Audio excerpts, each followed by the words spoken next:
Hello అండి. Welcome to Pragna's kitchen. Idli, dosa తిని bore కొట్టేసినట్లయితే గనక ఒక్కసారి ఈ గోదావరి స్పెషల్ పెసర పునుగులని ట్రై చేయండి. వీటి టేస్ట్ అయితే నిజంగా చాలా బాగుంటుందండి. ఒక్కసారి కనుక దీని రుచి చూసారంటే దీనికి అడిక్ట్ అయిపోతారు. అంత బాగుంటుంది దీని టేస్ట్. కానీ ఈ పెసర పునుగులని ప్రిపేర్ చేసుకోవడం అందరికీ సరిగ్గా కుదరదండి. పెసర పునుగులు అనేవి గుల్లగా రావు.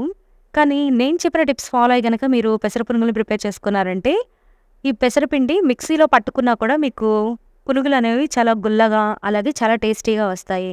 మరి మీకు కూడా ఇదే టేస్ట్ ఇంకా టెక్స్చర్ రావాలంటే కనుక ఈ వీడియోని స్కిప్ చేయకుండా చివరి వరకు చూడండి.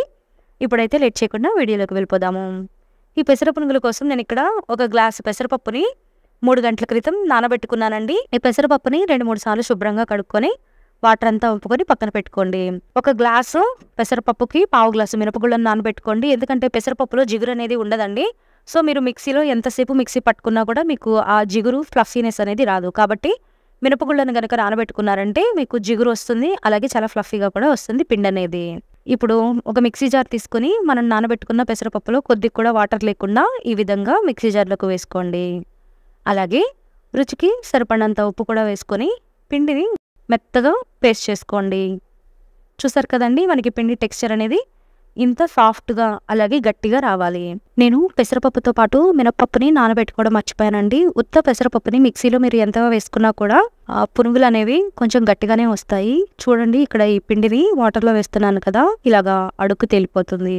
అదే గ్రైండర్లో వేసుకున్నారంటే మీకు ఫ్లఫీగానే వస్తాయి. కానీ నా దగ్గర గ్రైండర్ లేదు కాబట్టి ఇక్కడ నేను విస్కర్తో గ్రైండ్ చేసుకుంటున్నానండి ఒక ఫ్లఫీనెస్ కోసం.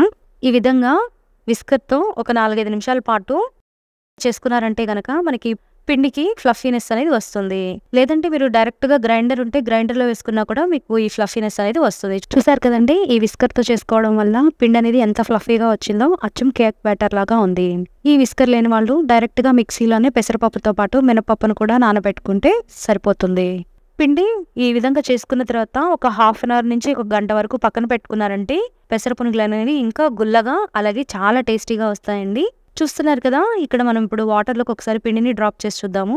ఫస్ట్ మనం వాటర్లో వేసుకోగానే పిండి అడుగు వెళ్ళిపోయింది, కానీ ఇప్పుడు మాత్రం తేలుతుందండి. అంటే మనకి పిండి అనేది చాలా ఫ్లఫీగా వచ్చినట్లు. ఇప్పుడు స్టవ్ మీద ఒక కళాయి పెట్టుకుని డీప్ ఫ్రైకి సరిపడినంత ఆయిల్ వేసుకోండి. ఇక్కడ పిండి కూడా రెడీ అయిపోయింది కదండి. చూస్తున్నారు కదా, పిండి అనేది ఎంత సాఫ్ట్గా ఇంకా ఎంత ఫ్లఫీగా ఉందో. సో పిండిని ఈ విధంగా తీసుకొని చిన్న చిన్న పునుగుల్లాగా వేసుకోండి. లేదంటే కనుక మీకు పెద్ద సైజు కావాలనుకుంటే పెద్ద సైజులో అయినా పునుగులు వేసుకోవచ్చు. పునుగులు వేసుకునే టైంకి ఆయిల్ అనేది చాలా హీట్గా ఉండాలండి. హీట్గా ఉన్నప్పుడు మీరు పునుగుల్ని ఈ విధంగా వేసుకోండి. కళాయిలోకి సరిపడే అన్ని పునుగులు వేసుకొని మంటని మీడియం ఫ్లేమ్లోనే పెట్టుకొని పునుగుల్ని ఈ విధంగా కలుపుకుంటూ ఉండాలి. మనకి పునుగులు అనేవి చాలా ఫాస్ట్గా వేగిపోతాయండి. సో ఈ విధంగా కలుపుకుంటూ పెసర పునుగులు మంచిగా ఫ్రై అయ్యేంత వరకు ఉంచుకోవాలి. చూసారు కదండి, పెసర పునుగులు అనేవి మంచి రంగులోకి వచ్చేసాయి. ఇప్పుడు వీటన్నిటిని కూడా ఇలాగా ఫిల్టర్లోకి తీసుకొని ఆయిల్ అంతా కూడా ఇలాగ కిందకి జారిపోయేటట్లు ఉంచుకోవాలి. చూసారు కదండి, ఇవి చక్కగా ఫ్రై అయిపోయినాయి. ఇప్పుడు ఈ పునుగుల్ని వేడివేడిగా సర్వ్ చేసుకున్నారంటే చాలా టేస్టీగా ఉంటుందండి. ఈ పెసర పునుగుల్ని పల్లి చట్నీతో తీసుకున్నా సరే, లేదంటే అల్లం చట్నీతో తీసుకున్నా చాలా చాలా టేస్టీగా ఉంటాయండి. చూస్తున్నారు కదా, ఇలా ఓపెన్ చేస్తే మీకు లోపల ఎంత సాఫ్ట్గా ఉందో, అచ్చం కేక్కి లోపల ఎలా అయితే ఉంటుందో అంత ఫ్లఫీగా ఉంది పిండి అనేది.